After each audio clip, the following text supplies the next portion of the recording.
ಚರ್ಚೆಯ ಸರಣಿಯ ಮೂರನೆಯ ಆ, ಸಂಚಿಕೆ ಮೂರನೆಯ ಶ್ಲೋಕ ಇದು. ಈ ಒಂದು ವಿಶೇಷವಾದಂತಹ ಸರಣಿ ಈ ಪುರುಷೋತ್ತಮ ಮಾಸ ಅಧಿಕ ಮಾಸದ ಸಂದರ್ಭದಲ್ಲಿ ನಾವು ಕಾಣ್ತಾ ಇದ್ದೀವಿ. ಆ, ಹಿಂದಿನ ಎರಡು ಸಂಚಿಕೆಗಳಲ್ಲಿ ನಾವು ಹಿಂದೆ ಆ, ನಡೆದಂತಹ ಎರಡು ಶ್ಲೋಕಗಳ ಬಗ್ಗೆ ನೋಡಿದ್ದೀವಿ. ಈ ದಿನ ಮೂರನೇ ಶ್ಲೋಕವನ್ನು ನೋಡೋಣ. ಮೊದಲಿಗೆ ಪ್ರಾರ್ಥನೆಯನ್ನು ಹೇಳಿಬಿಟ್ಟು ಪ್ರಾರಂಭ ಮಾಡೋಣ. ಓಕೆ. ಓಂ ಅಜ್ಞಾನತಿಮಿರಾಂಧಸ್ಯ ಜ್ಞಾನಾಂಜನಶಲಾಖಯ ಚಕ್ಷುರುನ್ಮೀಲಿತಂ ಯೇನ ತಸ್ಮೈ ಶ್ರೀಗುರವೇ ನಮಃ.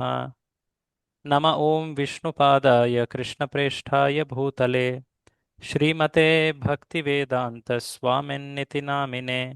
ನಮಸ್ತೆ ಸಾರಸ್ವತೆ ದೇವೆ ಗೌರವಾಣಿ ಪ್ರಚಾರಿಣೆ ನಿರ್ವಿಶೇಷ ಶೂನ್ಯವಾದಿ ಪಾಶ್ಚಾತ್ಯ ದೇಶತಾರಿಣೆ. ಜಯ ಶ್ರೀ ಕೃಷ್ಣ ಚೈತನ್ಯ ಪ್ರಭು ನಿತ್ಯಾನಂದ ಶ್ರೀ ಅದ್ವೈತ ಗದಾಧರ ಶ್ರೀವಾಸಾದಿ ಗೌರಭಕ್ತವೃಂದ. ಹರೇ ಕೃಷ್ಣ ಕೃಷ್ಣ ಕೃಷ್ಣ ಹರೇ ಹರೇ, ಹರೇ ರಾಮ ರಾಮ ರಾಮ ಹರೇ ಹರೇ. ಹರೇ ಕೃಷ್ಣ. ಮತ್ತೊಮ್ಮೆ ನಾನು ನಿಮ್ಮೆಲ್ಲರನ್ನು ಸ್ವಾಗತಿಸ್ತಾ ಈ ದಿನದ ಚರ್ಚೆಯನ್ನು ಪ್ರಾರಂಭ ಮಾಡ್ತಾ ಇದ್ದೀವಿ.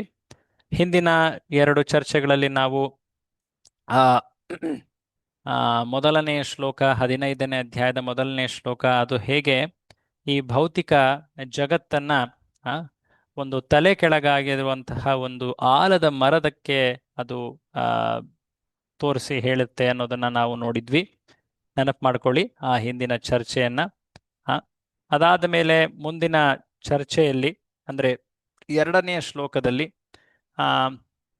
ಹೇಗೆ ಆ ಭೌತಿಕ ಜಗತ್ತು, ಆ ಸಂಸಾರ ಎನ್ನುವಂತಹ ವೃಕ್ಷ, ಭೌತಿಕ ಅಸ್ತಿತ್ವ ಎನ್ನುವ ವೃಕ್ಷ, ಅದು ಹೇಗೆ ವಿಸ್ತಾರವಾಗ್ತದೆ ಅನ್ನೋದನ್ನ ನಾವು ಕಂಡಿದ್ವಿ. ಮುಖ್ಯವಾಗಿ ಆ ವೃಕ್ಷಕ್ಕೆ ಪೋಷಣೆ ಸಿಗೋದು ಆ 3 ಗುಣಗಳಿಂದ. ಆನಂತರ ಆ ವೃಕ್ಷ, ಅದರ ಕೊಂಬೆಗಳು ಅವು ಮೇಲೆ ಮತ್ತೆ ಕೆಳಗೆ ಎರಡೂ ದಿಕ್ಕಿನಲ್ಲಿ ಅವು ಬೆಳೀತವೆ ಅನ್ನೋದನ್ನು ಕೂಡ ಕಂಡ್ವಿ.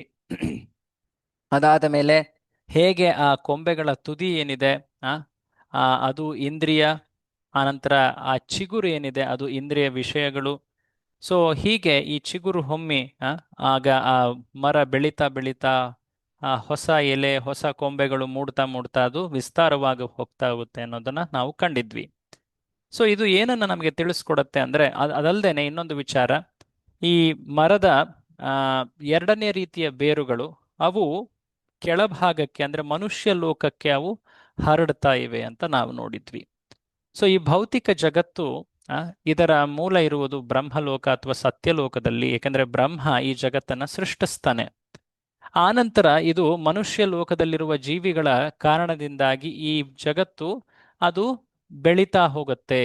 ಬೆಳೀತಾ ಹೋಗುತ್ತೆ ಅಂದ್ರೆ ಅದು ಕರ್ಮಗಳ ಪ್ರಕ್ರಿಯೆ ಪ್ರತಿಫಲಗಳು ಅಲ್ಲಿ ಬೆಳೀತಾ ಹೋಗ್ತವೆ ಅಂತ ಅರ್ಥ. ಅಂದ್ರೆ ಮನುಷ್ಯರು ತಾವು ಮಾಡೋ ಕಾರ್ಯಗಳ ಫಲವಾಗಿ ಅವರು ಕರ್ಮ ಫಲಗಳನ್ನ ಪಡಿತಾರೆ. ಅನೇಕ ಲೋಕಗಳಲ್ಲಿ ಅವರು ಮುಂದಿನ ಜನ್ಮವನ್ನ ಪಡಿಬಹುದು. ಅನೇಕ ಜನ್ಮಗಳನ್ನ ಪ್ರಾಣಿ, ಪಶು, ಪಕ್ಷಿ, ಜಲಚರ, ದೇವತೆಗಳು, ಮುನಿಗಳು, ಋಷಿಗಳು, ಈ ರೀತಿಯಾಗಿ ಅನೇಕ ರೀತಿಯ ಜನ್ಮಗಳನ್ನ ಅವರು ಪಡಿಬಹುದು. ಅವರು ಮಾಡಿದ ಕರ್ಮಗಳ ಅನುಸಾರವಾಗಿ ಅವರು ಮೃತ್ಯುವಿನ ನಂತರ ಆ ಶರೀರಗಳನ್ನ ಪಡೀತಾರೆ. ಸೊ ಹೇಗೆ ಆ ಕರ್ಮ ಸಿದ್ಧಾಂತದ ಕೆಲ ಅಂಶಗಳನ್ನ ಕೂಡ ನಾವು ನೋಡಿದ್ವಿ. ಈ ದಿನ ಈ ಮೂರನೇ ಶ್ಲೋಕವನ್ನ ನಾವು ನೋಡೋಣ ಬನ್ನಿ. ಈ ಮೂರನೇ ಶ್ಲೋಕದಲ್ಲಿ ಈ ಭೌತಿಕ ಜಗತ್ತು ಎನ್ನುವಂತಹ ಈ ತಲೆಕೆಳಗಾದಂತಹ ಆಲದ ಮರ ವೃಕ್ಷ ಏನಿದೆ, ಇದು ಹೇಗೆ ಇದು ತುಂಬಾ ಜಟಿಲವಾಗಿದೆ, ಇದರಲ್ಲಿರುವಂತಹ ಒಬ್ಬ ಜೀವಿಯ ಅನುಭವ ಏನು ಅನ್ನೋದನ್ನೆಲ್ಲವನ್ನು ನಾವು ಇವತ್ತು ಕಾಣೋಣ. ಶ್ಲೋಕವನ್ನ ಮೊದಲು ನೋಡ್ಬಿಟ್ಟು ಮುನ್ನಡೆಯೋಣ. ನನ್ನ ಹಿಂದೆ ದಯವಿಟ್ಟು ತಾವೆಲ್ಲರೂ ಕೂಡ ರಿಪೀಟ್ ಮಾಡಲಿಕ್ಕೆ ಟ್ರೈ ಮಾಡಿ. ಸಾರಿ, ಒಬ್ಬರನ್ನ ನಾನು ಹೇಳ್ತೇನೆ. ಸುನಿಲ್ ಪ್ರಭು ಇದ್ದೀರಾ? ಹರೇ ಕೃಷ್ಣ. ರಿಪೀಟ್ ಮಾಡ್ಬೋದಾ ನೀವು? ಓಕೆ, ಹರೇ ಕೃಷ್ಣ. ಸೊ ನನ್ನಿಂದ ಹೇಳಿ. ನ ರೂಪಮಸ್ಯೇಹ ತಥೋಪಲಭ್ಯತೆ ನಾಂತೋ ನ ಚಾದಿರ್ ನ ಚ ಸಂಪ್ರತಿಷ್ಠಾ न च सम्प्रतिष्ठा ಅಶ್ವತ್ಥಮೇನಂ अश्वत्थमेनम् ಸುವಿರೂಢಮೂಲಂ सुविरूढमूलम् ಅಸಂಗಶಸ್ತ್ರೇಣ असङ्गशस्त्रेण ದೃಢೇನ ಛಿತ್ವಾ. दृढेन चित्वा. ಈಗ ಒಂದೊಂದು ಸಾಲನ್ನ ನಾನು ಹೇಳ್ತೀನಿ, ಅದನ್ನ ರಿಪೀಟ್ ಮಾಡಿ. ನ ರೂಪಮಸ್ಯೇಹ ತಥೋಪಲಭ್ಯತೆ न रूपमस्येह तथोपलभ्यते ನಾಂತೋ ನ ಚಾದಿರ್ನ ಚ ಸಂಪ್ರತಿಷ್ಠಾ नान्तो न चार्दिर्च सम्प्रतिष्ठा ಅಶ್ವತ್ಥಮೇನಂ ಸುವಿರೂಢಮೂಲಂ अश्वत्थमेनं सुविरूढमूलम् ಅಸಂಗಶಸ್ತ್ರೇಣ ದೃಢೇನ ಛಿತ್ವಾ असङ्ग असङ्गशस्त्रेण दृढेन चित्वा. ನ ರೂಪಮಸ್ಯೇಹ ತಥೋಪಲಭ್ಯತೆ ನಾಂತೋ ನ ಚಾದಿರ್ನ ಚ ಸಂಪ್ರತಿಷ್ಠಾ. न रूपमस्येह तथोपलभ्यते नान्तो न चादिर्न च सम्प्रतिष्ठा. ಅಶ್ವತ್ಥಮೇನಂ ಸುವಿರೂಢಮೂಲಂ ಅಸಂಗಶಸ್ತ್ರೇಣ ದೃಢೇನ ಛಿತ್ವಾ. अश्वत्थमेनं सुविरूढमूलम् असङ्गशस्त्रेण दृढेन चित्वा. ಈಗ ಪೂರ್ತಿ ಶ್ಲೋಕ. ನ ರೂಪಮಸ್ಯೇಹ ತಥೋಪಲಭ್ಯತೆ ನಾಂತೋ ನ ಚಾದಿರ್ನ ಚ ಸಂಪ್ರತಿಷ್ಠಾ. ಅಶ್ವತ್ಥಮೇನಂ ಸುವಿರೂಢಮೂಲಂ ಅಸಂಗಶಸ್ತ್ರೇಣ ದೃಢೇನ ಛಿತ್ವಾ. हरे कृष्ण. न रूपमस्येह तथोपलभ्यते नान्तो न चादिर्न च सम्प्रतिष्ठा. अश्वत्थमेनं सुविरूढमूलम् असङ्गशस्त्रेण दृढेन चित्वा. हरे कृष्ण प्रभु. ಧನ್ಯವಾದ. ಸೊ ಈ ರೀತಿಯಾಗಿ ತಾವೆಲ್ಲರೂ ಕೂಡ ಈ ಶ್ಲೋಕವನ್ನ ಬಿಡಿ ಬಿಡಿಯಾಗಿ ಫಸ್ಟು ಉಚ್ಚಾರಣೆ ಮಾಡಿ, ನಂತರ ಸಾಲನ್ನ ಉಚ್ಚಾರಣೆ ಮಾಡ್ತಾ ನಂತರ ಪೂರ್ತಿ ಶ್ಲೋಕವನ್ನು ಕೂಡ ಉಚ್ಚಾರಣೆ ಮಾಡೋದನ್ನು ಕಲಿಬಹುದು. ಇದನ್ನೇ ಮತ್ತೆ ಮತ್ತೆ ಅಭ್ಯಾಸ ಮಾಡಿದ್ರೆ ನೀವು ಕಂಠಪಾಠವನ್ನು ಕೂಡ ಮಾಡಬಹುದು. ಓಕೆ, ಸೊ ಈಗ ಈ ಶ್ಲೋಕದ ಅರ್ಥವನ್ನ ನೋಡೋಣ ಬನ್ನಿ. ಸೊ ಈ ಶ್ಲೋಕ ಈ ಜಗತ್ತು, ಈ ಭೌತಿಕ ಜಗತ್ತು ಎನ್ನುವಂತಹ ಈ ತಲೆ ಕೆಳಗಾದಂತಹ ಆಲದ ವೃಕ್ಷದ ಕುರಿತಾಗಿ ಹೇಳ್ತಾ ಇದೆ. ಏನಿದು ಒಂದೊಂದಾಗಿ ನೋಡೋಣ ನಾವು. ಓಕೆ, ನೋಡಿ, ಮೊದಲನೇ ಸಾಲು ಏನ್ ಹೇಳುತ್ತೆ? ನ ರೂಪಮಸ್ಯೇಹ ತಥೋಪಲಭ್ಯತೆ. ಈ ವೃಕ್ಷ ಏನಿದೆ, ಅಶ್ವತ್ಥ ವೃಕ್ಷ, ಈ ವೃಕ್ಷದ ರೂಪವನ್ನ ಸರಿಯಾಗಿ ತಿಳಿದುಕೊಳ್ಳಲು ಸಾಧ್ಯವಿಲ್ಲ. ಯಾಕೆಂದ್ರೆ ಈ ವೃಕ್ಷ ಎಷ್ಟು ವಿಸ್ತಾರವಾಗಿ ಹರಡಿದೆ, ಯಾವ್ಯಾವ ದಿಕ್ಕಿನಲ್ಲಿ ಇದು ಹರಡಿದೆ, ಇದನ್ನ ಸಾಮಾನ್ಯ ವ್ಯಕ್ತಿ ತಿಳಿದುಕೊಳ್ಳಲಿಕ್ಕೆ ಆಗೋದಿಲ್ಲ.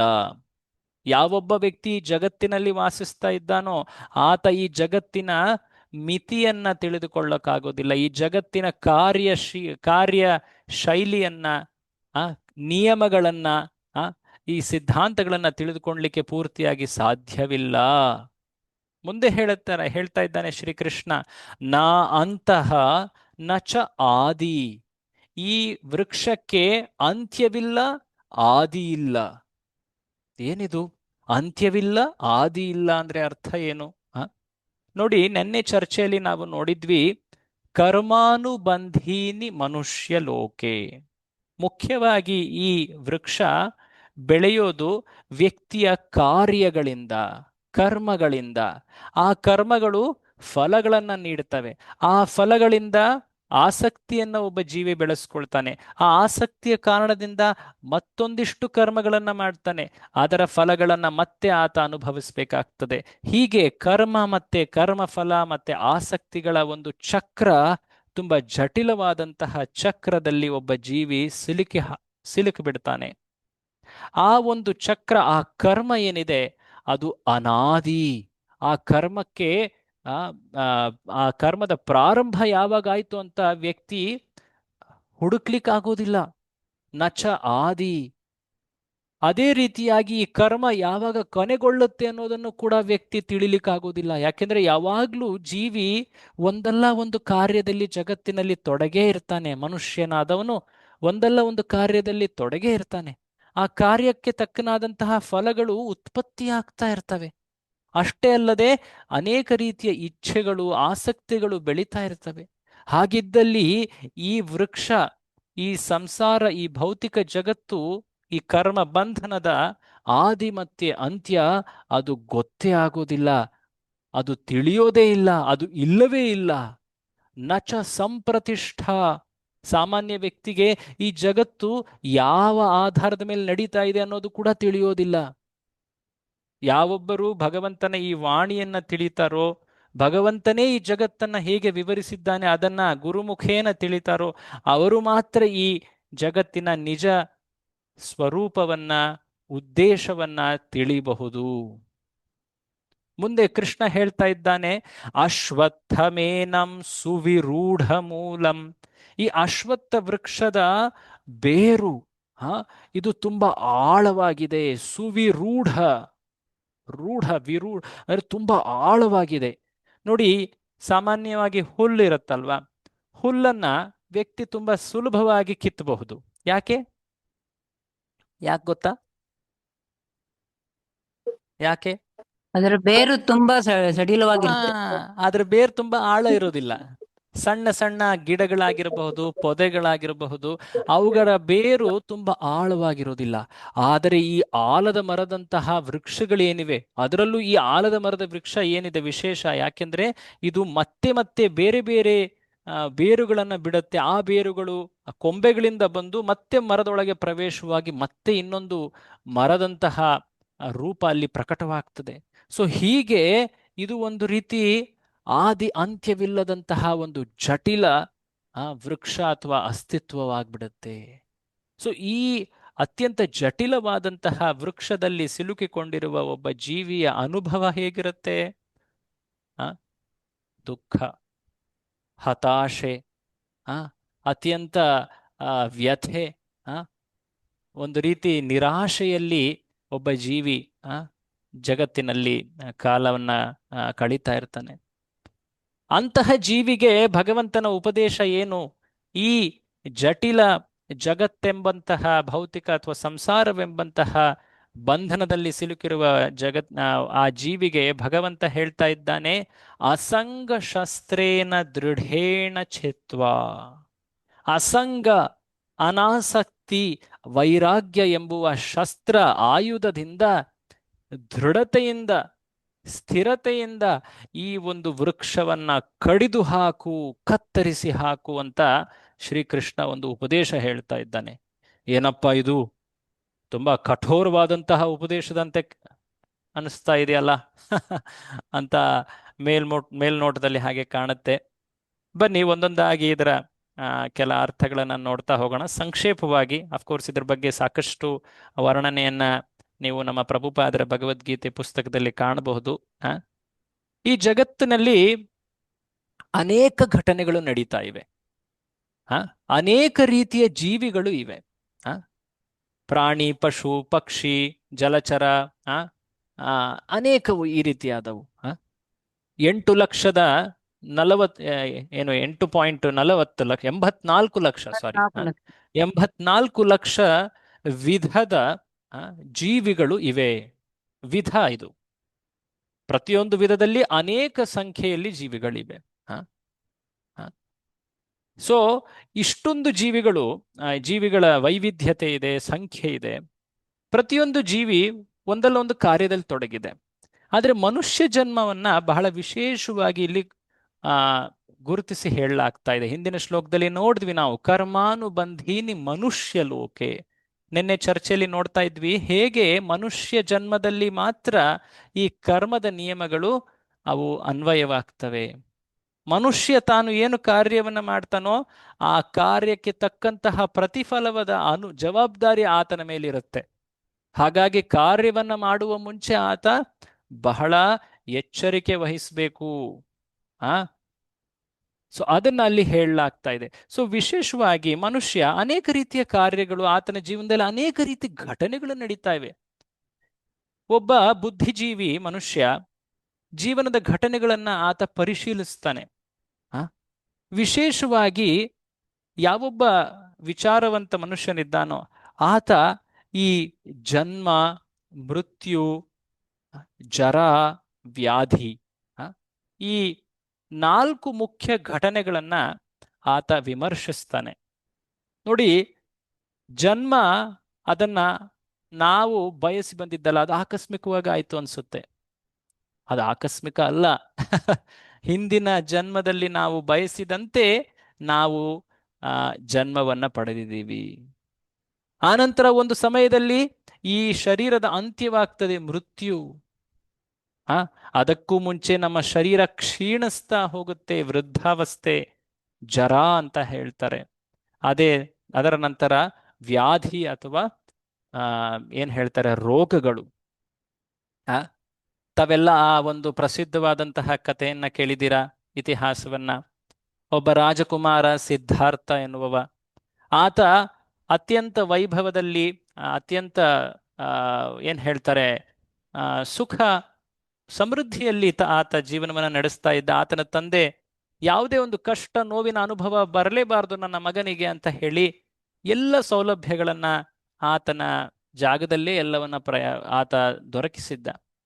ಒಂದು ದಿನ ಆತ ತನ್ನ ಸಾರಥಿಯ ಒಡನೆ ರಾಜ್ಯದ ಭ್ರಮಣೆ ಮಾಡಲಿಕ್ಕೆ, ರಾಜ್ಯದಲ್ಲಿ ತನ್ನ ಕಿಂಗ್ಡಮ್, ರಾಜ್ಯದಲ್ಲಿ ಏನೆಲ್ಲ ನಡೀತಾ ಇದೆ ಅಂತ ಹೇಳಿ ಆತ ಹೊರಗೆ ಹೋಗ್ತಾನೆ ತನ್ನ ಸಾರಥಿಯ ಜೊತೆ. ಅಲ್ಲಿ ಹೋಗ್ಬೇಕಾದ್ರೆ ಅಲ್ಲಿ ನೋಡ್ತಾನೆ, ಒಬ್ಬ ತುಂಬಾ ವೃದ್ಧನಾದಂತಹ ವ್ಯಕ್ತಿ ಕಟ್ಟಿಗೆ ಕೋಲ್ ಹಿಡಿದು ಮೆಲ್ಲಗೆ ನಡೀತಾ ಇದ್ದಾನೆ. ಇಲ್ಲಿವರೆಗೆ ಈ ಸಿದ್ಧಾರ್ಥ ರಾಜಕುಮಾರ ಒಬ್ಬ ವೃದ್ಧನನ್ನೂ ನೋಡಿರ್ಲಿಲ್ಲಂತೆ. ಅಬ್ಬಾ, ಆತ ಈ ವೃದ್ಧನನ್ನು ಕಂಡ ತಕ್ಷಣ, ಏನಿದು ಹೇ ಸಾರಥಿ, ಏನಿದು, ಯಾಕೆ ಈ ರೀತಿ ಬಳಲ್ತಾ ಇದ್ದಾನೆ ಈ ವ್ಯಕ್ತಿ? ಓ ರಾಜಕುಮಾರ, ಇದಕ್ಕೆ ವೃದ್ಧಾವಸ್ಥೆ ಅಂತ ಹೇಳ್ತಾರೆ. ಪ್ರತಿಯೊಬ್ಬರಿಗೂ ಕೂಡ ಈ ಸ್ಥಿತಿ ಬಂದೇ ಬರುತ್ತೆ. ಓ ಹೌದಾ, ನಿನಗೂ ಬರುತ್ತಾ? ಹೌದು, ನನಗೂ ಬರುತ್ತೆ. ಇಲ್ಲಿರೋ ಎಲ್ಲರಿಗೂ ಬರುತ್ತಾ? ಹೌದು. ರಾಜಕುಮಾರ ಹೇಳ್ತಾನೆ, ನನಗೂ ಬರುತ್ತಾ? ಹೌದು. ಅದಾದ್ಮೇಲೆ ಮುಂದೆ ಹೋಗ್ಬೇಕಾದ್ರೆ ಅಲ್ಲಿ ಒಬ್ಬ ವ್ಯಕ್ತಿ ತುಂಬಾ ಒಂದು ಕ್ಷಯ ರೋಗದಿಂದ ಬಳಲ್ತಾ ಇರ್ತಾನೆ. ರಕ್ತದ ಕೆಮ್ಮು, ವಾಂತಿ ಆಗ್ತಾ ಇರ್ತದೆ. ಅದನ್ನು ನೋಡಿ ಮತ್ತೆ ನಮ್ಮ ಈ ಜಿಜ್ಞಾಸು ಕುತೂಹಲದ ರಾಜಕುಮಾರನಿಗೆ ಪ್ರಶ್ನೆ ಬಂತು, ಏನಾಗ್ತಾ ಇದೆ ಹೇ ಸಾರಥಿ ಇಲ್ಲಿ? ಆಗ ಸಾರಥಿ ಹೇಳ್ತಾನೆ, ಇಲ್ಲಿ ಆ ವ್ಯಕ್ತಿ ರೋಗದಿಂದ ಬಳಲ್ತಾ ಇದ್ದಾನೆ ಹೇ ರಾಜಕುಮಾರ. ಇದು ಕೂಡ ಪ್ರತಿಯೊಬ್ಬರಿಗೂ ಆಗತ್ತೆ. ಒಂದಲ್ಲ ಒಂದು ರೀತಿಯ ರೋಗಗಳು ಒಂದಲ್ಲ ಒಂದು ಸಮಯದಲ್ಲಿ ಪ್ರತಿಯೊಬ್ಬರು ಅನುಭವಿಸಲೇಬೇಕಾಗ್ತದೆ. ಓ ಹಾಗೋ. ಸ್ವಲ್ಪ ಮುಂದೆ ನಡೆದಾಗ ಅಲ್ಲಿ ಒಂದು ಚಟ್ಟ ಕೇಳಿದ್ದೀರಾ? ಸತ್ತ ವ್ಯಕ್ತಿಯನ್ನ ಚಟ್ಟದಲ್ಲಿ ಹಿಡ್ಕೊಂಡು ಸ್ಮಶಾನದ ಕಡೆ ಹೋಗ್ತಾ ಇದ್ರು. ಅನೇಕರಲ್ಲಿ ಜೊತೆ ಹೋಗ್ತಾ ಇದ್ರು. ರಾಮ ನಾಮ್ ಸತ್ಯ ಹೇ, ರಾಮ ನಾಮ್ ಸತ್ಯ ಹೇ ಅಂತ. ಆಗ ಅದನ್ನು ನೋಡಿ ರಾಜಕುಮಾರ ಮತ್ತೆ ಸಾರಥಿಯನ್ನ ಕೇಳ್ತಾನೆ, ಏನು ಆಗ್ತಾ ಇದೆ ಇಲ್ಲಿ ಅಂತ. ಓ, ಆ ವ್ಯಕ್ತಿ ಮೃತಪಟ್ಟಿದ್ದಾನೆ ರಾಜಕುಮಾರ, ಅವನನ್ನ ಸ್ಮಶಾನಕ್ಕೆ ಕರೆದೊಯ್ದು ಆತನ ಶರೀರವನ್ನ ಸುಡ್ತಾ ಇದ್ದಾರೆ. ಹೌದಾ? ಹೌದು. ಪ್ರತಿಯೊಬ್ಬರ ಜೀವನದಲ್ಲಿ ಈ ಮೃತ್ಯು ಖಚಿತ, ಇದು ಬಂದೇ ಬರುತ್ತೆ. ಹಾಗೂ ಪ್ರತಿಯೊಬ್ಬರೂ ಕೂಡ ಈ ಮೃತ್ಯುವನ್ನ ಅನುಭವಿಸಲೇಬೇಕಾಗ್ತದೆ. ಹೌದು, ಅಷ್ಟೇ ಅಲ್ಲ, ಜನ್ಮವೂ ಕೂಡ ಪ್ರತಿಯೊಬ್ಬರದಾಗಿದೆ. ಆ ಜನ್ಮದ ಸಮಯದಲ್ಲಿ ಅತ್ಯಂತ ದುಃಖವನ್ನ ಪ್ರತಿಯೊಬ್ಬರು ಅನುಭವಿಸಿದ್ದಾರೆ. ಸೊ ಹೀಗೆ ಆ ಸಿದ್ಧಾರ್ಥ ಈ ಜನ್ಮ, ಮೃತ್ಯು, ಜರ, ವ್ಯಾಧಿ, ಈ ಎಲ್ಲರಿಗೂ ಆಗುವಂತಹ ಈ ಸಮಸ್ಯೆ ಘಟನೆಗಳ ಕುರಿತಾಗಿ ಆತ ಆಲೋಚಿಸಿ ಆತ್ಮಜ್ಞಾನಿಯಾದ ಆತನೇ ಬುದ್ಧ.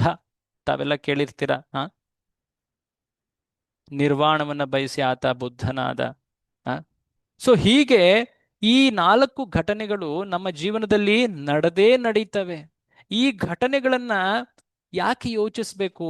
ಯಾಕೆಂದ್ರೆ ಬುದ್ಧಿಜೀವಿ ಈ ಘಟನೆಗಳಿಂದ ನಾನು ಬಚಾವಾಗ್ಲಿಕ್ಕಾಗತ್ತಾ, ಮುಂದಿನ ಜನ್ಮದಲ್ಲಾದ್ರೂ ನಾನು ಈ ಘಟನೆಗಳಿಂದ ಮುಕ್ತನಾಗ್ಲಿಕ್ಕಾಗತ್ತಾ ಅಂತ ಆಲೋಚನೆ ಮಾಡಬೇಕು. ಅಷ್ಟೇ ಅಲ್ಲದೆ ಇನ್ನು 3 ರೀತಿಯ ಸಮಸ್ಯೆಗಳನ್ನು ಕೂಡ ನಮ್ಮ ಶಾಸ್ತ್ರಗಳು ಹೇಳ್ತವೆ. ಪ್ರತಿಯೊಬ್ಬರ ಶರೀರ ಮನಸ್ಸು ಅನೇಕ ರೀತಿಯ ದುಃಖವನ್ನು ಉಂಟು ಮಾಡುತ್ತೆ. ಅದಕ್ಕೆ ಆಧ್ಯಾತ್ಮಿಕ ಕ್ಲೇಶ ಅಂತ ಹೇಳ್ತಾರೆ. ನಮ್ಮ ಶರೀರವೇ, ನಮ್ಮ ಮನಸ್ಸೇ ನಮ್ಮ ದುಃಖಕ್ಕೆ ಕಾರಣವಾಗ್ತದೆ. ಎಲ್ಲ ಚೆನ್ನಾಗಿದ್ರೂ ಕೂಡ ನಮ್ಮ ಮನಸ್ಸು ಅದು ಕ್ಷೀಣವಾಗಿದ್ರೆ ಅಥವಾ ಖಿನ್ನವಾಗಿದ್ರೆ ಅಥವಾ ಅದು ಡಿಪ್ರೆಸ್ಡ್ ಆಗಿದ್ರೆ ಆ ಆಗ ನಮಗೆ ನೋವಾಗ್ತದೆ. ಡಿಪ್ರೆಷನ್, ಸೂಸೈಡ್ಸ್, ಆತ್ಮಹತ್ಯೆಗಳು, ಈ ಈ ರೀತಿಯಾದಂತಹ ಅನುಭವಗಳು ಇತ್ತೀಚೆಗೆ ಸಾಕಷ್ಟು ಕಾಣ್ತಾ ಇವೆ. ವ್ಯಕ್ತಿ ಎಷ್ಟು ಶ್ರೀಮಂತಿಕೆ, ಎಷ್ಟು ವಿದ್ಯೆ ಎಲ್ಲವನ್ನ ಪಡೆದಿದ್ರು ಕೂಡ ಈ ರೀತಿಯ ಕ್ಲೇಶ, ನೋವುಗಳಿಂದ ಬಳಲ್ತಾ ಅತ್ಯಂತ ದುಃಖವನ್ನು ಅನುಭವಿಸ್ತಾ ಇದ್ದಾನೆ. ಆತನ ಶರೀರದಿಂದ ಅನೇಕ ರೀತಿಯ ರೋಗಗಳು ಉಂಟಾಗ್ತವಲ್ವಾ. ಅಷ್ಟೇ ಅಲ್ಲದೆ ಆತನ ಸುತ್ತಮುತ್ತ ಹೊರಗಿನ ಪರಿಸರದಲ್ಲಿರುವಂತಹ ಇನ್ನಿತರ ಜೀವಿಗಳು ಯಾವುವು, ಒಂದು ಸಣ್ಣ ಕ್ರಿಮಿ ಕೀಟ ಆಗಿರಬಹುದು, ಸೊಳ್ಳೆ ಆಗಿರಬಹುದು, ಅಥವಾ ಸುತ್ತಮುತ್ತಲಿನ ಜನವಾಗಿರಬಹುದು, ಅಥವಾ ನಮ್ಮ ಹತ್ತಿರದ ಜನರೇ ಆಗಿರಬಹುದು, ಅಥವಾ ಸುತ್ತಮುತ್ತಲಿರುವಂತಹ ಬೇರೆ ಬೇರೆ ಜೀವಿಗಳಾಗಿರಬಹುದು. ಅವೆಲ್ಲವೂ ಕೂಡ ನಮಗೆ ದುಃಖ ಉಂಟು ಮಾಡುವ ಸಾಧ್ಯತೆ ಇದೆ.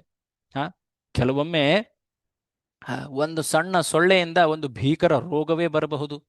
ಇತ್ತೀಚೆಗಷ್ಟೇ ನಾವು ಆ ಕೊರೋನಾ ಮಹಾಮಾರಿಯಿಂದ ಅನುಭವವನ್ನು ಪಡೆದಿದ್ದೀವಿ ಎಲ್ಲರೂ ಕೂಡ, ಅಲ್ವಾ. ಸೊ ಹೀಗೆ ಅಷ್ಟೇ ಅಲ್ಲದೆ ನಮ್ಮ ಪ್ರಿಯ ಹತ್ತಿರದ ಕುಟುಂಬದವರೇ ಕೂಡ ಕೆಲವೊಮ್ಮೆ ಬಯಸಿಯೋ ಅಥವಾ ಬಯಸದೆಯೋ ಅವರು ಕೂಡ ನಮ್ಮ ದುಃಖಕ್ಕೆ ಕಾರಣವಾಗ್ತಾರೆ. ಅನೇಕ ರೀತಿಯ ಮನಸ್ತಾಪಗಳು, ಜಗಳಗಳು, ಗಲಾಟೆಗಳು, ಕ್ರೂರ ಮಾತುಗಳು, ಕಠೋರವಾದಂತಹ ಮಾತುಗಳು, ಇವುಗಳಿಂದ ಪರಸ್ಪರ ನಾವು ನೋವನ್ನು ಅನುಭವಿಸ್ತೀವಿ. ಅಧಿಭೌತಿಕ ಕ್ಲೇಶ ಅಂತ ಹೇಳ್ತಾರೆ. ಅಷ್ಟೇ ಅಲ್ಲದೆ ಈ ಜಗತ್ನಲ್ಲಿ ಅನೇಕ ರೀತಿಯ ಪ್ರಕೃತಿ ವಿಕೋಪಗಳಾಗ್ತವೆ. ಭೂಕಂಪ, ಅತಿವೃಷ್ಟಿ, ಬರಗಾಲ, ಸುನಾಮಿ, ಕಾಡ್ಗಿಚ್ಚು, ಈ ರೀತಿ ಅನೇಕ ಅನೇಕ ಈಗ ನಾವು ಬೇಸಿಗೆ ಅನುಭವಿಸ್ತಾ ಇದ್ದೀವಿ. ಕೆಲವು ದಿನಗಳ ಹಿಂದೆ ಆ ಬಿಸಿ ಹವೆ, ಹೀಟ್ ವೇವ್ ಅಂತ ಏನು ಹೇಳ್ತಾರೆ. ಈ ರೀತಿ ಅನೇಕ ರೀತಿಯ ಪ್ರಕೃತಿ ವಿಕೋಪಗಳು ಕೂಡ ವ್ಯಕ್ತಿಯನ್ನ ದುಃಖದಲ್ಲಿ ಮುಳುಗಿಸ್ತಾ ಇವೆ. ಸೊ ಒಬ್ಬ ವ್ಯಕ್ತಿ ಈ ಜಗತ್ತಿನಲ್ಲಿ ಒಂದಲ್ಲ ಒಂದು ರೀತಿಯ ದುಃಖದ ಅನುಭವವನ್ನ ಒಂದಲ್ಲ ಒಂದು ಸಮಯದಲ್ಲಿ ಅನುಭವಿಸ್ತಾನೇ ಇದ್ದಾನೆ. ವಿಚಾರಶೀಲ ವ್ಯಕ್ತಿ ಇದರ ಕುರಿತಾಗಿ ಆತ ಯೋಚಿಸ್ತಾನೆ. ಯಾಕಪ್ಪ ಜನರು ಈ ಜಗತ್ತಿನಲ್ಲಿ ಬಳಲ್ತಾ ಇದ್ದಾರೆ, ನೋವಿನಿಂದ ಅವ್ರ ನೋವಿನಲ್ಲಿ ನಡೀತಾ ಇದ್ದಾರೆ, ಪರಸ್ಪರ ಜನರು ಯಾಕೆ ಮೋಸ ಮಾಡ್ತಾ ಇದ್ದಾರೆ, ಯಾಕೆ ನಾನು ಕೂಡ ಒಂದು ರೀತಿ ಅಸಹಾಯಕನಾಗಿ ಈ ಒಂದು ಕಾರ್ಯಗಳಲ್ಲಿ ನಾನು ಕೂಡ ತೊಡಕಬೇಕಾಗ್ತಾ ಇದೆಯಲ್ಲ. ಈ ಜಗತ್ನಲ್ಲಿ ಎಲ್ಲವೂ ಬದಲಾಗತ್ತೆ ನೋಡಿ, ಎಲ್ಲವೂ ಬದಲಾಗ್ತಾ ಇದೆ. ಏನು ಋತುಗಳು ಬದಲಾಗ್ತಾ ಇವೆ, ವಸ್ತುಗಳ ಗುಣಗಳು ಬದಲಾಗ್ತಾ ಇವೆ, ಜನರ ಗುಣಗಳು ಬದಲಾಗ್ತಾ ಇವೆ, ಹೌದಲ್ವಾ. ಸೊ ಬದಲಾವಣೆ ಜಗದ ನಿಯಮ ಅಂತ ಕೇಳಿದೀವಿ ನಾವು. ಅಷ್ಟೇ ಅಲ್ಲದೆ ನಮ್ಮ ಶರೀರ ಕ್ಷೀಣ ಆಗ್ತಾ ಇದೆ. ಒಂದು ಸಮಯದಲ್ಲಿ ನಾವು ಆ ಸಾವನ್ನು ಕೂಡ ಅನುಭವಿಸ್ಬೇಕಾಗತ್ತೆ. ಹೀಗೆ ವ್ಯಕ್ತಿ ಕೆಲವೊಮ್ಮೆ ತನ್ನ ಸಂಬಂಧಗಳಲ್ಲೂ ಕೂಡ ಈ ರೀತಿಯಾದಂತಹ ಅನುಭವಗಳನ್ನು ಪಡಿತಾನೆ. ಆತ ಯೋಚಿಸ್ತಾನೆ, ಈ ಜಗತ್ನಲ್ಲಿ ನಿಸ್ವಾರ್ಥ ಶುದ್ಧ ಸೇವೆ ಅಥವಾ ಪ್ರೀತಿ ಅನ್ನೋದಿದೆಯಾ, ವಿಶ್ವಾಸ ಅನ್ನೋದಿದೆಯಾ? ಏಕೆಂದ್ರೆ ಪ್ರತಿಯೊಬ್ಬರು ಕೂಡ ತಮ್ಮ ಸ್ವಾರ್ಥದ ಬಗ್ಗೆ ಚಿಂತಿಸ್ತಾ ಇರ್ತಾರೆ. ಪರಸ್ಪರ ದ್ವೇಷವನ್ನ ಕಾಣ್ತೀವಿ ನಾವು. ಸೊ ಹೀಗೆ ಈ ಜಗತ್ತಿನ ಅನುಭವಗಳು ಒಬ್ಬ ವಿಚಾರಶೀಲ ವ್ಯಕ್ತಿಯನ್ನ ಈ ಜಿಜ್ಞಾಸೆಗೆ ದೂಡ್ತವೆ. ಆಗ ಆ ವ್ಯಕ್ತಿ ಅಥಾತೋ ಬ್ರಹ್ಮ ಜಿಜ್ಞಾಸೆ ಅಂದ್ರೆ ಆ ಪರಮಾರ್ಥದ ಕುರಿತಾಗಿ ಆತ ಚಿಂತಿಸ್ತಾನೆ. ಸೊ ಇಲ್ಲಿ ಈ ಶ್ಲೋಕದಲ್ಲಿ ಸುವಿರೂಢ ಮೂಲಂ ಅಂತ ಹೇಳಿದ್ದಾರೆ. ಅಂದ್ರೇನು? ಜಟಿಲವಾದಂತಹ, ಅತಿ ಪ್ರಬಲವಾದಂತಹ ಈ ಬೇರುಗಳು ತುಂಬಾ ಆಳವಾಗಿ ಹೋಗಿವೆ. ಈ ರೀತಿ ಆಳವಾದ ಬೇರಿರುವ ವೃಕ್ಷವನ್ನ ನಾವು ಬುಡ ಸಮೇತ, ಬೇರು ಸಮೇತ ನಾವು ಅದನ್ನ ಕಿತ್ತು ಹಾಕ್ಲಿಕ್ಕಾಗುತ್ತಾ ಹೇಳಿ? ಆಗತ್ತಾ? ಏನ್ ಹೇಳ್ತೀರಾ? ಆಗೋದಿಲ್ಲ. ಆಗೋದಿಲ್ಲ. ಹಾಗಾಗಿ ಭಗವಂತ ಹೇಳ್ತಾ ಇದ್ದಾನೆ, ಇದನ್ನ ನೀನು ಬೇರೆ ಸಮೇತ ನೀನು ಈ ಒಂದು ಜಟಿಲವಾದಂತಹ ಒಂದು ರೀತಿ ಎಂಟ್ಯಾಂಗಲ್ಮೆಂಟ್ ಅಂತ ಹೇಳ್ತಾರೆ, ಅದರಲ್ಲಿ ಸಿಲುಕಿ ಹಾಕೊಂಡ್ ಬಿಟ್ಟಿದ್ದಾರೆ. ಸೊ ಕೆಲವೊಮ್ಮೆ ಮಕ್ಕಳು ಆಟ ಆಡ್ಬೇಕಾದ್ರೆ ಸಣ್ಣ ಒಂದು ದಾರವನ್ನ ಅಥವಾ ಶೂ ಲೇಸನ್ನ ಅವು ಕುಣಿ ಹಾಕ್ಬಿಡ್ತಾರೆ. ಕುಣಿ ಅಂದ್ರೆ ಗೊತ್ತಾ? ಗಂಟು ಹಾಕೊಂಡ್ಬಿಡ್ತಾರೆ. ಕೆಲವೊಂದು ಗಂಟುಗಳನ್ನ ಬಿಡಿಸಬಹುದು, ಬಟ್ ಕೆಲವೊಂದು ಗಂಟುಗಳು ಎಷ್ಟು ಜಟಿಲವಾಗಿ ಎಷ್ಟು ಸಿಲುಕೊಂಡಿರ್ತವೆ ಅಂದ್ರೆ ಕೊನೆಗೆ ಏನ್ ಮಾಡ್ಬೇಕಾಗತ್ತೆ ಗೊತ್ತಾ? ಗಂಟನ್ನ ಬಿಡಿಸ್ಬೇಕಂದ್ರೆ ಏನ್ ಮಾಡ್ತಾರೆ ಕೊನೆಗೆ? ಅದನ್ನ ಕತ್ತರಿಸಿ ಹಾಕ್ಬಿಡ್ತಾರೆ ಅಲ್ವಾ? ಸೊ ಹಾಗೆ ಈ ಜಗತ್ತಿನ ಕುರಿತಾದಂತಹ ಜೀವಿಯ ವ್ಯಾಮೋಹ ಏನಿದೆ, ಆ ವ್ಯಾಮೋಹ ಅತ್ಯಂತ ಜಟಿಲವಾಗಿದೆ. ಸೊ ಇಲ್ಲಿ ಭಗವಂತ ಈ ಭೌತಿಕ ಜಗತ್ತು ಎನ್ನುವ ಈ ವೃಕ್ಷವನ್ನ, ಸಂಸಾರದ ವೃಕ್ಷವನ್ನ ಕತ್ತರಿಸುವಂತ ಹೇಳ್ತಾ ಇದ್ದಾನೆ. ಹೇಳಿ ನೀವೇ, ಈ ಜಗತ್ತನ್ನ ನಾವು ಕತ್ತರಿಸ್ಲಿಕ್ಕಾಗತ್ತಾ? ಹೇಳಿ ಹೇಳಿ, ಕತ್ತರಿಸ್ಲಿಕ್ಕಾಗತ್ತಾ? ಆಗೋದಿಲ್ಲ. ಹಾಗಿದ್ರಲ್ಲಿ ಭಗವಂತ ಏನ್ ಹೇಳ್ತಾ ಇದ್ದಾನೆ? ಕತ್ತರಿಸುವಂತ ಯಾಕೆ ಹೇಳ್ತಾ ಇದ್ದಾನೆ? ಯಾವುದನ್ನು ಕತ್ತರಿಸ್ಬೇಕು ನಾವು? ಯಾವುದನ್ನು ಕತ್ತರಿಸ್ಬೇಕು? ಅನಾಸಕ್ತಿಯನ್ನು. ಅಲ್ಲ, ಈ ಅನಾಸಕ್ತಿ ಅನ್ನೋ ಖಡ್ಗದಿಂದ ಕತ್ತರಿಸ್ಬೇಕು, ಅರ್ಥ ಆಯ್ತು. ಬಟ್ ಯಾವುದನ್ನು ಕತ್ತರಿಸ್ಬೇಕು? ವ್ಯಾಮೋಹವನ್ನ ಕತ್ತರಿಸ್ಬೇಕು. ವ್ಯಾಮೋಹಂ ಮುನಿಮನೋ ವೃತ್ತಿ ಪ್ರವೃತ್ತಿ ಔಷಧಂ. ಸೊ ವ್ಯಾಮೋಹ, ಮೋಹ, ಆ ಮೋಹ, ಆ ಆಸಕ್ತಿ ಏನಿದೆ, ನಮ್ಮ ಮನಸ್ಸು, ನಮ್ಮ ಚಿತ್ತ ಈ ಜಗತ್ತಿನ ಕುರಿತಾಗಿ ಬೆಳೆಸ್ಕೊಂಡಿರುವಂತಹ ಆ ಆಸಕ್ತಿ ಏನಿದೆ, ಅದನ್ನ ಕತ್ತರಿಸಿ ಹಾಕು ಅಂತ ಹೇಳ್ತಾ ಇದ್ದಾನೆ ಭಗವಂತ. ಈ ಜಗತ್ತನ್ನ ಕತ್ತರಿಸಿ ಹಾಕುವಂತ ಸಾಮರ್ಥ್ಯ ಜೀವಿಗಿದೆಯಾ? ಇಲ್ಲ. ಸೊ ಭಗವಂತ ಹೇಳ್ತಾ ಇರೋದು ಏನನ್ನ ಕತ್ತರಿಸಿ ಹಾಕಿ ಅಂತ? ಈ ಭೌತಿಕ ಸಂಸಾರ ಅಥವಾ ಜಗತ್ತಿನ ಕುರಿತಾದಂತಹ ಭೌತಿಕ ವ್ಯಾಮೋಹ ಏನಿದೆ, ಆ ಜಟಿಲ ವ್ಯಾಮೋಹವನ್ನ ಕತ್ತರಿಸಿ ಹಾಕು. ಅದನ್ನ ಉಪದೇಶಿಸ್ತಾ ಇದ್ದಾನೆ ಭಗವಂತ. ಯಾವ ಒಂದು ಶಸ್ತ್ರವನ್ನ ಬಳಸಬೇಕು, ಯಾವ ಖಡ್ಗವನ್ನ ಉಪಯೋಗಿಸ್ಬೇಕು ಅಂತ ಹೇಳ್ತಾ ಇದ್ದಾನೆ ಭಗವಂತ? ಯಾವ ಶಸ್ತ್ರ? ಅನಾಸಕ್ತಿ, ಅಸಂಗ ಶಸ್ತ್ರೇಣ ಅಂತ ಹೇಳಿದ್ದಾರೆ ಅಲ್ವಾ? ಓ, ಏನಿದು ಎಲ್ಲವನ್ನ ತೊರೆದು ವೈರಾಗಿ ಆಗ್ಬೇಕಂತ ಹೇಳ್ತಾ ಇದ್ದಾನ ಶ್ರೀಕೃಷ್ಣ? ಈ ಒಂದು ಮನಸ್ಸಿನಲ್ಲಿ ಯೋಚನೆ ಬಂದೇ ಬರುತ್ತೆ. ಬಂದಿತ್ತಾ ನಿಮಗೆ? ಬಂದಿದ್ಯಾ ನಿಮಗೆ? ಹರೇ ಕೃಷ್ಣ. ಬಂದಿಲ್ವಾ? ಅಯ್ಯೋ. ಬಂದಿರುತ್ತೆ. ಸೊ ಭಗವಂತ ಅರ್ಜುನನಿಗೆ ಯುದ್ಧ ಮಾಡು ಅಂತ ಹೇಳ್ತಾ ಇದ್ದಾನೆ, ಎಲ್ಲವನ್ನ ತೊರೆದು ಹೋಗು ಅಂತ ಹೇಳ್ತಾ ಇದ್ದಾನೆ. ಯುದ್ಧ ಮಾಡು ಅಂತ ಹೇಳ್ತಾ ಇದ್ದಾನೆ. ಹಾಗಿದ್ದಲ್ಲಿ ಈ ಉಪದೇಶದ ಅರ್ಥ ಏನು? ಈ ಉಪದೇಶದ ಅರ್ಥ ಏನು? ವೈರಾಗ್ಯ ಅಂದರೆ ಏನು ಹಾಗಾದ್ರೆ? ನಮ್ಮ ಶಾಸ್ತ್ರಗಳಲ್ಲಿ ವೈರಾಗ್ಯದ ನಿಜ ಅರ್ಥವನ್ನ ಹೇಳಲಾಗಿದೆ. ವೈರಾಗ್ಯ ಅಂದ್ರೆ ಜನರನ್ನ ದ್ವೇಷಿಸೋದು, ಬೇಜವಾಬ್ದಾರಿ ಆಗೋದು, ಕಠಿಣ ಹೃದಯದವರಾಗೋದು ಅಂತ ಅಲ್ಲ. ವೈರಾಗ್ಯ ಅಂದ್ರೆ ದ್ವೇಷ, ಅಸಡ್ಡೆ, ಕಾಠಿಣ್ಯ ಅಲ್ಲ. ಏನದು? ನಿಜವಾದ ವೈರಾಗ್ಯ ಅಂದ್ರೆ ನಿಸ್ವಾರ್ಥರಾಗುವುದು, ಸ್ವಾರ್ಥವನ್ನ ತ್ಯಜಿಸ್ಬೇಕು. ಎಲ್ಲದರಲ್ಲೂ ನಾವು ಸ್ವಾರ್ಥ ಆಸಕ್ತಿಯನ್ನೇ ಹುಡುಕ್ತಾ ಇರ್ತೀವಲ್ವಾ? ಆ ಸ್ವಾರ್ಥ ಆಸಕ್ತಿಯನ್ನ ತ್ಯಜಿಸಿ ಆ ಕಾರ್ಯವನ್ನ ಭಗವಂತನಿಗೆ ಸೇವೆ ಅಂತ ನಾವು ಮಾಡಬೇಕು. ಅಹಂಕಾರವನ್ನ ತ್ಯಜಿಸ್ಬೇಕು. ನಾನು, ನನ್ನದು ಅನ್ನುವಂತಹ ಅಹಂಕಾರವನ್ನ ತ್ಯಜಿಸ್ಬೇಕು. ಕರ್ತೃತ್ವ ಭಾವ ಅಂದ್ರೇನು? ಇದನ್ನ ನಾನು ಮಾಡಿದ್ದೀನಿ, ಇದರ ಮೇಲಿನ ಹಕ್ಕು ನನ್ನದು, ಈ ರೀತಿಯಾದಂತಹ ಆ ಕರ್ತೃತ್ವ ಭಾವವನ್ನ ತ್ಯಜಿಸಬೇಕು. ಸೊ ಹೀಗೆ ನಾವು ವೈರಾಗ್ಯದ ನಿಜ ಅರ್ಥವನ್ನ ತಿಳಿಬಹುದು. ಯಾರಾದ್ರೂ ಒಬ್ರು ಓದ್ತೀರಾ ಕೆಳಗಡೆ? ಪ್ರೀತಿ ಮತ್ತು ಕರ್ತವ್ಯ, ವೈರಾಗ್ಯದ ಅರ್ಥವನ್ನೆಲ್ಲಿ ಹೇಳ್ತಾ ಇದ್ದಾರೆ, ಓದಿ. ಯಾರು ಓದ್ತೀರಾ? ಯಾರಾದ್ರೂ ಅನ್ಮ್ಯೂಟ್ ಓದಿ.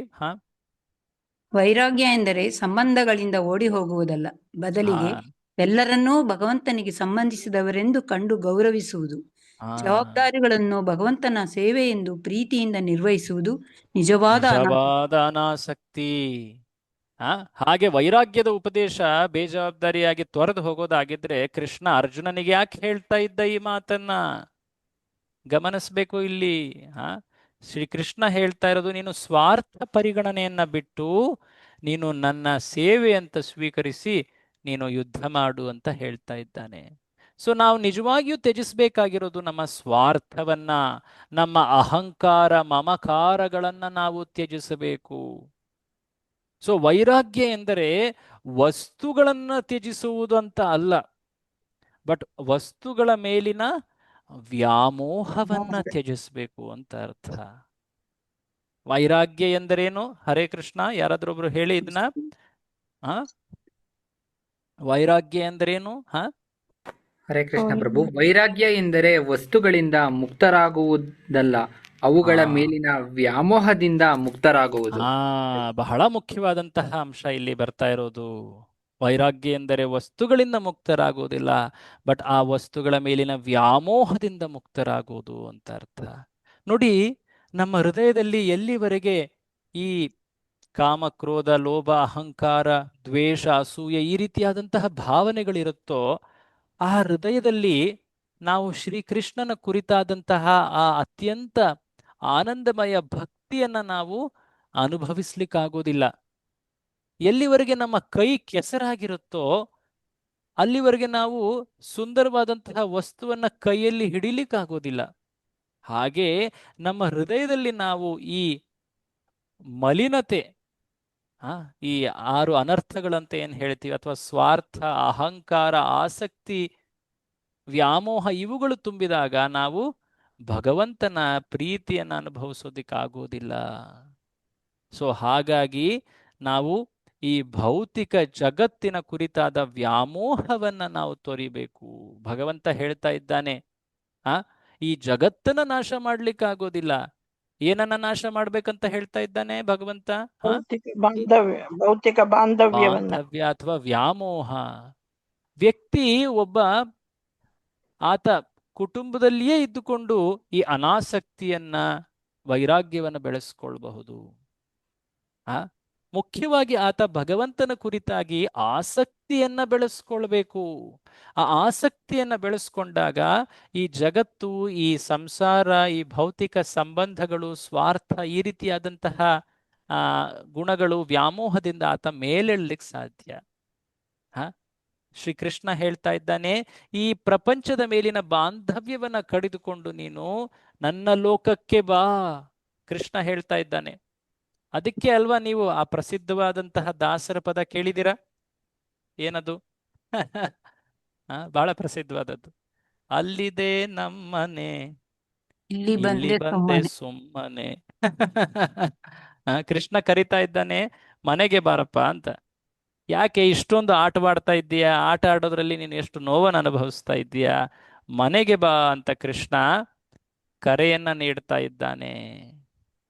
ಆ ಆಧ್ಯಾತ್ಮಿಕ ಲೋಕಕ್ಕೆ ನಾವು ಹೋಗಬೇಕು. ಅದು ಹೇಗೆ ಸಾಧ್ಯ? ಆ ಮಾರ್ಗವನ್ನ ಕೃಷ್ಣ ಮುಂದಿನ ಶ್ಲೋಕದಲ್ಲಿ ಹೇಳ್ತಾನೆ. ಶ್ರೀಕೃಷ್ಣ ಈ ಶ್ಲೋಕದಲ್ಲಿ ಏನ್ ಹೇಳ್ದ? ಈ ಅತ್ಯಂತ ಜಟಿಲವಾದಂತಹ, ಆದಿ ಅಂತ್ಯಗಳಿಲ್ಲದಂತಹ ಈ ಕ್ಲಿಷ್ಟ ಜಟಿಲ ಸಂಸಾರ ವೃಕ್ಷ ಅಂದ್ರೇನು? ನಮ್ಮ ಆಸಕ್ತಿ ಅಥವಾ ವ್ಯಾಮೋಹವನ್ನ ಅನಾಸಕ್ತಿ, ಅಸಂಗ, ವೈರಾಗ್ಯ ಎನ್ನುವ ಖಡ್ಗದಿಂದ ಕತ್ತರಿಸು. ಓಕೆ, ಕತ್ತರಿಸಿದ ಮೇಲೆ ಏನ್ ಮಾಡಬೇಕು? ಆಧ್ಯಾತ್ಮಿಕ ಜಗತ್ತಿಗೆ ಹೋಗು. ಕೃಷ್ಣ ಹೇಳ್ತಾ ಇದ್ದಾನೆ, ಆ ಆಧ್ಯಾತ್ಮಿಕ ಜಗತ್ತಿನೆಡೆಗೆ ಪ್ರಯಾಣ ಮಾಡೋದಂದ್ರೆ ಅರ್ಥ ಏನು? ಅದನ್ನ ಮುಂದಿನ ಶ್ಲೋಕದಲ್ಲಿ ವರ್ಣಿಸಲಾಗ್ತದೆ. ಅದನ್ನ ನಾವು ನಾಳೆ ಚರ್ಚೆಯಲ್ಲಿ ನೋಡೋಣ. ಶ್ರೀಲ ಪ್ರಭುಪಾದರ ಆ ಸುಂದರವಾದಂತಹ ಶ್ಲೋಕದ ವರ್ಣನೆ, ಅದಕ್ಕೆ ನಾವು ತುಂಬಾ ಕೃತಜ್ಞರು. ತಾವು ಆ ವರ್ಣನೆಯನ್ನ ಭಗವದ್ಗೀತೆಯಲ್ಲಿ ತಾವೇ ಖುದ್ದಾಗಿ ಓದಿ ಇನ್ನಷ್ಟು ಮಾಹಿತಿಯನ್ನ ಪಡಿಬೋದು. ಈ ಆಚಾರ್ಯರಿಗೆ ನಾವು ನಮ್ಮ ಕೃತಜ್ಞತೆಗಳನ್ನು ಸಲ್ಲಿಸ್ತಾ ಈ ಚರ್ಚೆಯನ್ನ ಇಲ್ಲಿ ನಾವು ವಿರಾಮ ಮಾಡ್ತಾ ಇದ್ದೀವಿ. ಶ್ರೀಲ ಪ್ರಭುಪಾದರಿಗೆ ಜೈ. ಹರೇ ಕೃಷ್ಣ. ಯಾರಿಗಾದ್ರೂ ಏನಾದ್ರೂ ಪ್ರಶ್ನೆ ಇದ್ರೆ ಕೇಳಬಹುದು.